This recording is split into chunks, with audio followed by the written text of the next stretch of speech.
ಬಹಳ ಆಶ್ಚರ್ಯ ಇವತ್ತಿನ ಈ ಘಟನೆ. ತೇಜಸ್ ಯುದ್ಧ ವಿಮಾನ ಪತನವಾಯಿತು. ಎಲ್ಲಿ? ದುಬೈನಲ್ಲಿ. ಯಾಕೆ? ಬಹಳ ಆಶ್ಚರ್ಯವಾಗಿದೆ ಇವತ್ತು. ದುಬೈ ಏರ್ ಶೋ ವೇಳೆ ಈ ದುರಂತ ಸಂಭವಿಸಿದೆ. ದುಬೈನ ಏರ್ ಶೋ ಅಲ್ಲಿ ಆಗಿರುವಂಥ ಅನಾಹುತ ಇದು. ಏಕಾಏಕಿಯಾಗಿ ತೇಜಸ್ ಯುದ್ಧ ವಿಮಾನ ಪತನಗೊಂಡಿದೆ. ಹಾರಾಟ ನಡೆಸುತ್ತಿದ್ದಾಗಲೇ ಧರೆಗಪ್ಪಳಿಸಿದೆ ಅಲ್ಲಿ ವಿಮಾನ. ನೆಲಕ್ಕೆ ಅಪ್ಪಳಿಸ್ತಾ ಇದ್ದಂತೆ ವಿಮಾನಕ್ಕೆ ಬೆಂಕಿ ಹೊತ್ಕೊಂಡಿದೆ. ಇನ್ನೇನಾಗುತ್ತೆ? ನೀರ ಬೀಳುತ್ತೆ. ಭಾರತೀಯ ಕಾಲಮಾನ ಮಧ್ಯಾಹ್ನ 2:10 ಸುಮಾರಿಗೆ ಆಗಿರುವಂಥ ದುರ್ಘಟನೆ ಇದು. ಅಲ್ಲಿ ನೋಡಿ, ಅದು ಪೂರ್ತಿಯಾಗಿ ಫ್ಯೂಯಲ್ ತುಂಬಿರುತ್ತೆ. ಬಿದ್ದ ತಕ್ಷಣವೇ ಬ್ಲಾಸ್ಟ್ ಆಗುತ್ತೆ. ಒಂದು ಸ್ಪಾರ್ಕ್ ಬೇಕಾಗಿರುತ್ತೆ ಅಷ್ಟೇ ಅದಕ್ಕೆ.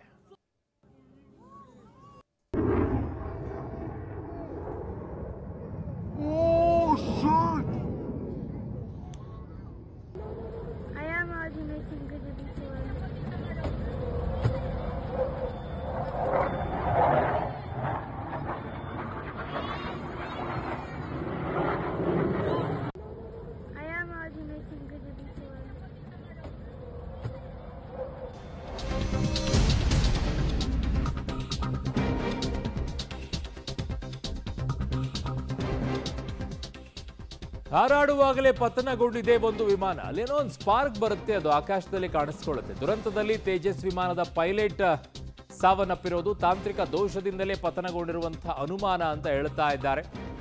ಸೊ ತನಿಖೆಗೆ ಈಗ IAF ಆದೇಶಿಸಿದೆ. ಯಾಕೆ ಹೀಗಾಗ್ತಾ ಇದೆ ಅಂತೇಳಿ. ನಮ್ಮಲ್ಲಿ ಸಿಕ್ಕಾಪಟ್ಟೆ ಈ ರೀತಿಯಲ್ಲಿ ಪ್ರಯತ್ನವನ್ನು ಮಾಡಿದ್ದಾರೆ, ಬಟ್ ಏನೂ ಆಗಿರಲಿಲ್ಲ ತೇಜಸ್ಸಿಗೆ. ಬಟ್ ಇಲ್ಲಿ ದುಬೈನ ಏರ್ ಶೋನಲ್ಲಿ 3 ವಿಮಾನಗಳು ಭಾಗಿಯಾಗಿದ್ದು. ಅದರಲ್ಲಿ ಒಂದು ಮಾತ್ರ ನೋಡಿ, ಅಲ್ಲಿ ಮೇಲ್ಗಡೆಗೆ ಏನೋ ಒಂದು ಸ್ಪಾರ್ಕ್ ಆಗುತ್ತೆ. ಅದಾಗಿ ಕೆಲ ಕ್ಷಣಗಳಲ್ಲೇ ಅದು ಧರೆಗಪ್ಪಳಿಸುತ್ತೆ. ಏನಾಯ್ತು ಅಲ್ಲಿ ಅಂತ ಚೂರು ಆತಂಕ ಕಡೆ ಮಾಡಿಕೊಡ್ತಾ ಇದೆ. IAF ಈಗ ತನಿಖೆಗೆ ಆದೇಶಿಸಿದೆ.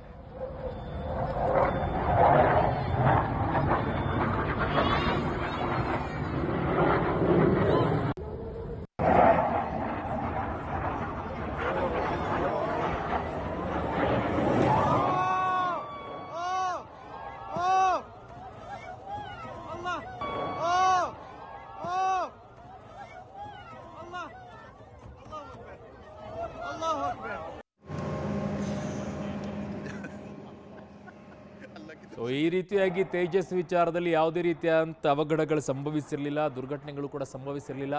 ಇದು ಮೊದಲನೆಯದಾಗಿ ತೇಜಸ್ ಯುದ್ಧ ವಿಮಾನದ ಪತನ ಆಗಿರೋದು. ಲಘು ಯುದ್ಧ ವಿಮಾನ ಇದಾಗಿದೆ.